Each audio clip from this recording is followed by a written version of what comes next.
किसी न किसी रूप से शोषण तो होते ही रहा।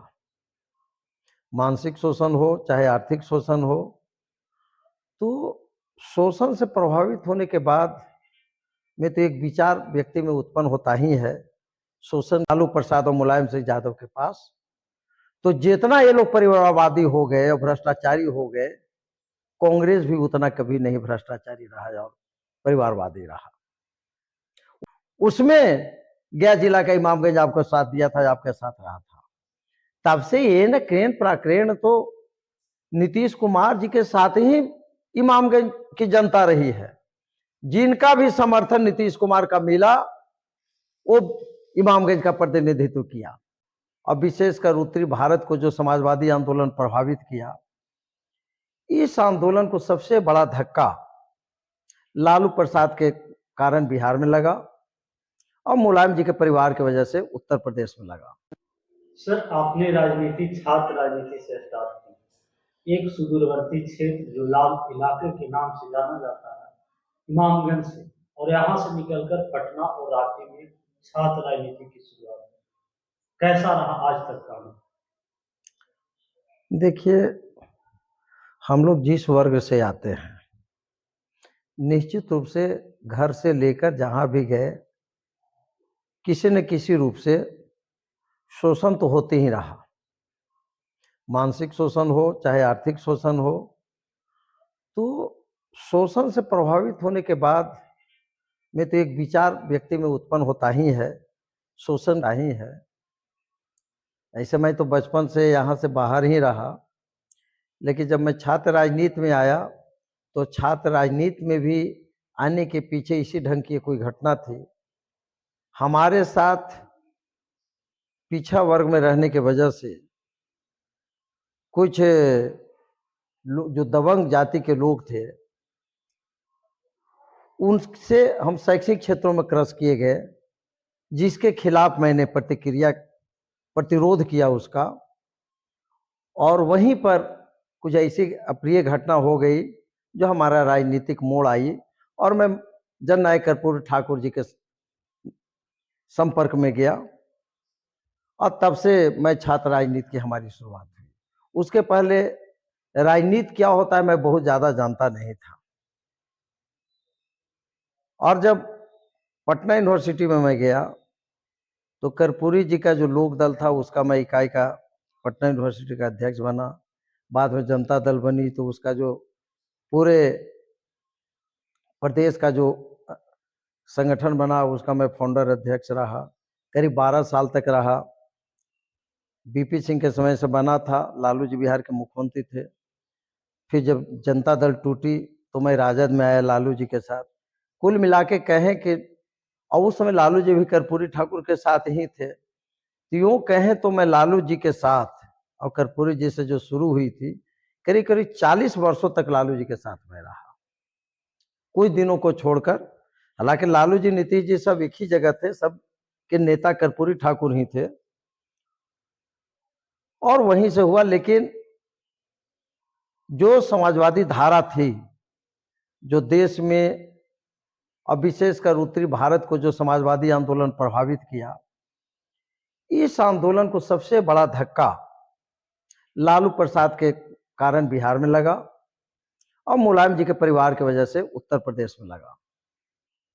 क्योंकि जो हमारे पुरखे थे उस समय के, जो आचार्य नयन देव थे, डॉक्टर लोहिया थे, लोकनायक जयप्रकाश नारायण थे या कर्पूरी ठाकुर बिहार में थे, ये सारे लोगों ने उस समय के जो कांग्रेस सरकार थी जो परिवारवाद से लिप्त थी, भ्रष्टाचार में लिप्त थी, ये दोनों मुद्दा उनका था कि राजनीति में भ्रष्टाचार और परिवारवाद नहीं होनी चाहिए। लेकिन जब इन लोगों के पास नेतृत्व गया समाजवादियों का, लालू प्रसाद और मुलायम सिंह यादव के पास, तो जितना ये लोग परिवारवादी हो गए और भ्रष्टाचारी हो गए, कांग्रेस भी उतना कभी नहीं भ्रष्टाचारी रहा और परिवारवादी रहा। वो भी रहा परिवारवाद, लेकिन ये लोग उससे 20 हो गए। तो स्वाभाविक है ये लोग तो जस्ट जो डॉक्टर लोहिया जो आंदोलन छेड़ा था, जननायक कर्पूरी ठाकुर जो आंदोलन छेड़े थे, उसके खिलाफ चले गए। लेकिन मैं कहीं ना कहीं दिग्भ्रमित उस समय रहा। फिर नीतीश कुमार जी के। और मैं ये कहूं कि समाजवादियों में एक अपवाद है नीतीश कुमार जी, जो आज तक कर्पूरी ठाकुर और डॉक्टर लोहिया के सिद्धांत पर चल रहे हैं। और डॉक्टर लोहिया के बारे में लोग समाजवादी के बारे में कहते हैं कि ये जो है से भाजपा से 36 का संबंध रखता है। लेकिन आप देख लीजिए इतिहास, डॉक्टर लोहिया का जितने भी आंदोलन हुए कांग्रेस के खिलाफ, सब में सहयोग जनसंघ का मिला, जो आज भारतीय जनता पार्टी के रूप में है। और इवन जब बीपी सिंह 89 में जब प्रधानमंत्री देश का बने, उस समय भी भारतीय जनता पार्टी के सहयोग से बने थे।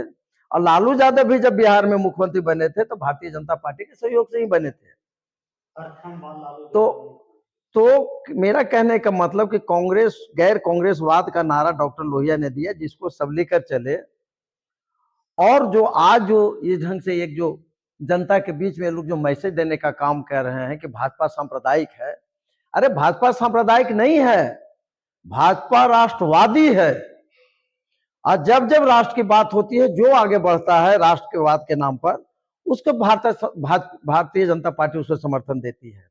यही कारण है कि डॉक्टर लोहिया से लेकर अभी तक नीतीश कुमार जी तक दोनों भारतीय जनता पार्टी और जनता दल साथ सरकार चला रही है। तो जो आंदोलन बीच में जो धक्का लगा समाजवादी आंदोलन को, उसको आज नीतीश कुमार जी के नेतृत्व में और एनडीए के नेतृत्व में वही आंदोलन आगे बढ़ रहा है।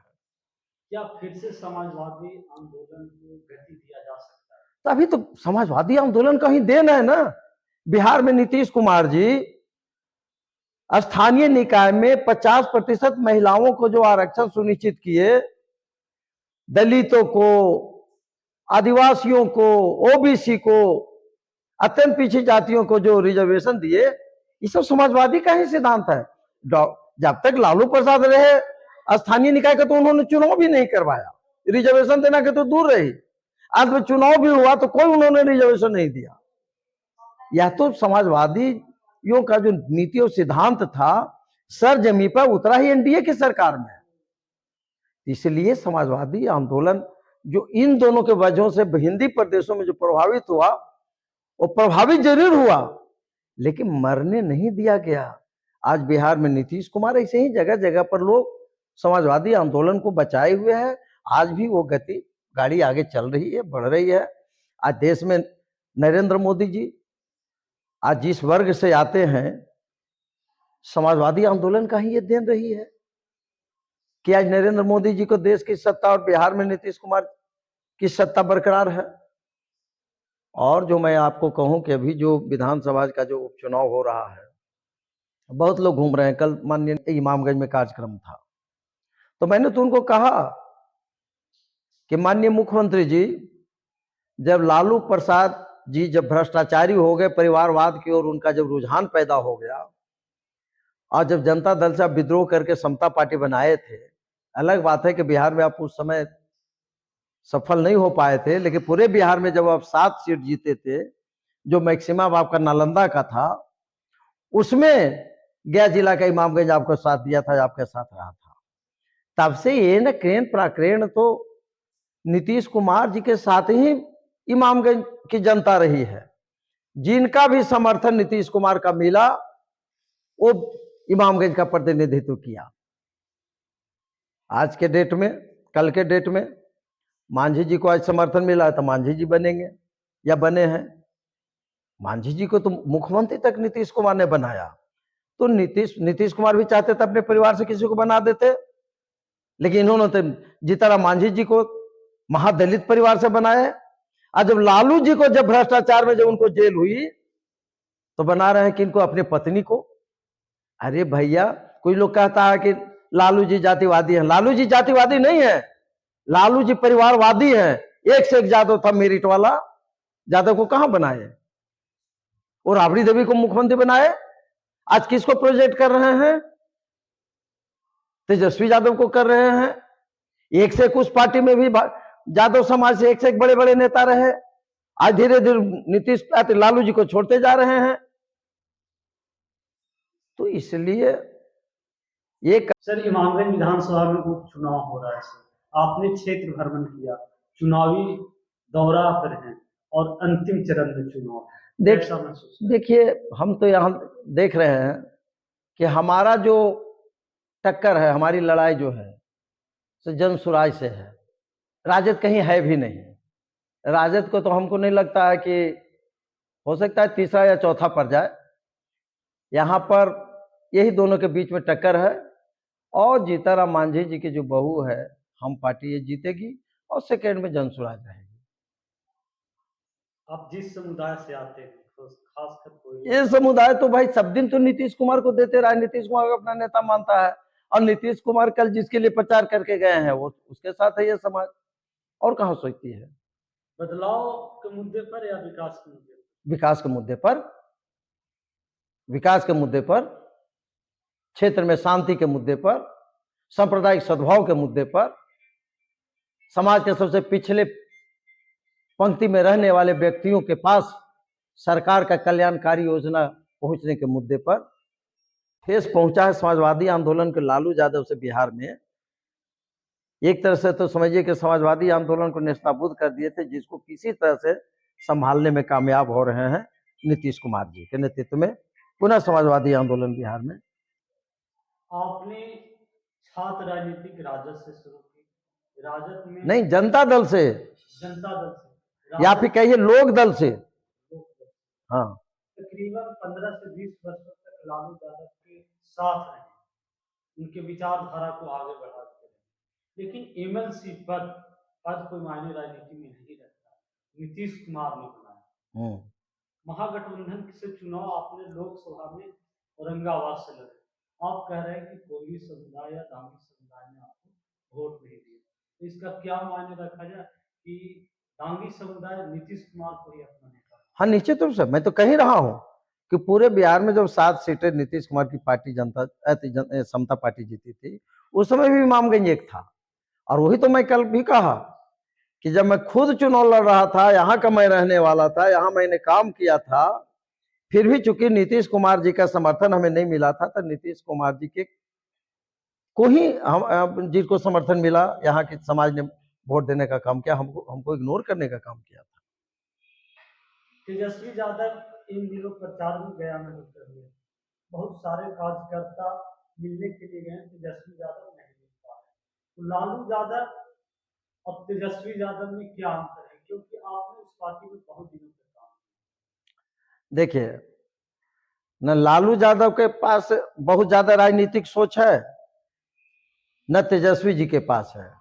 लालू यादव खेल खेल और मजाक मजाक में इतने दिनों तक सत्ता संभाले, समाज को सुधारने का उनके पास सोच नहीं है।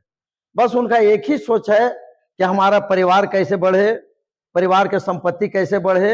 इसके अलावा वो दिमाग कहीं नहीं लगाते हैं कि समाज का जो सबसे पिछला कतार का व्यक्ति है वह कैसे आगे बढ़े, इसके लिए उनके पास कोई सोच नहीं है। हाँ, इक्का दुक्का वैसे लोगों को बना देते हैं भाषण के लिए, नहीं तो एक भी व्यक्ति राजद का कार्यकर्ता या जनता दल के कार्यकर्ता नहीं बनाते हैं। जो उनके सामने देखते हैं कि मालदार पार्टी है, इससे हमको लाभ मिलने वाला है, उसी को टिकट देते हैं, उसी को राज्यसभा भेजते हैं, उसी को एमएलसी बनाते हैं। इक्का दुक्का उदाहरण के तौर पर अभी एक रजक बनी है, एक इसके पहले यूनुस लोहिया बनाए थे, केवल भाषण में मुद्दा के लिए उन्होंने ऐसा ऐसा कभी कभी करते हैं, लेकिन राजद के कोई भी कार्यकर्ता को कभी कुछ नहीं बनाते हैं। तो बहुत बड़ा आरोप है सर। नहीं, आरोप नहीं है, वो राजद के कार्यकर्ता खुद महसूस करेगा। एक वो राजद के कार्यकर्ता बचपन से शुरू किया, आज बुढ़ा हो गया, उसको एक मेंबर तक भी किसी भी सरकारी कमेटी में उन्होंने नहीं बनाया, जबकि सब दिन सत्ता में रहे और बीच बीच में नीतीश कुमार जी के साथ भी अलायंस होकर 2 बार सत्ता में रहे। जब भी ऐसे मौका मिलता है तो वहां भी जो जिनको उनके परिवार को जिस व्यक्ति से लाभ होता है उस व्यक्ति को देते हैं। एक को व्यक्ति पर ऐसा भ्रष्टाचार का आरोप लगा हुआ है, लेकिन उसको भी एमएलए का टिकट देते हैं, एमपी का टिकट देते हैं, जिस पर सीबीआई का छापा पड़ता है। अब आज भी लालू यादव इस स्थिति में प्रचार वैसे ही लोग को करने जा रहे हैं। आम कार्यकर्ता को टिकट नहीं देते हैं, नहीं देते हैं। इसलिए हम तो राजद के आम कार्यकर्ता को कहते हैं कि भैया आप विचार कीजिए, अभी तक के लालू यादव के कार्यकाल और तेजस्वी के कार्यकाल, आज तो तेजस्वी मिलते भी नहीं, लालू यादव तो कुछ मिल भी लेते थे, तेजस्वी तो 2-4 गो नए लोग से घिरे रहते हैं। पता नहीं क्या क्या करते रहते हैं, दीवा स्वप्न लोग दिखाते रहते हैं, मुंगेरी लाल के हसीन सपने देखते रहते हैं। लेकिन आपको बता दो कि पिछले बार जो लोकसभा का भी चुनाव हुआ, बहुत अच्छा कह रहे हैं कि हमारा प्रदर्शन रहा, लेकिन पूरे यदि विधानसभा वाइज यदि आप विश्लेषण करेंगे तो जनता दल यू 72 सीटों पर बढ़त किया है, 68 सीट पर भाजपा की है, मात्र 31 सीट पर तो राष्ट्रीय जनता दल को बढ़त मिला ही है। इसलिए आने वाले 2025 का भी जो विधानसभा का आम चुनाव होगा,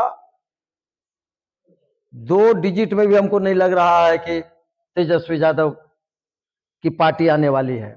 क्योंकि देखिए उसमें भी जो ईमानदार जो कार्यकर्ता है राजद वाला, वो भी उपेक्षित महसूस कर रहे, देख रहे हैं। आज जब लालू यादव को जब टिकट देने का, तेजस्वी यादव को जब टिकट देने की बारी आएगी, तब हम मालदार आदमी को खोजेंगे।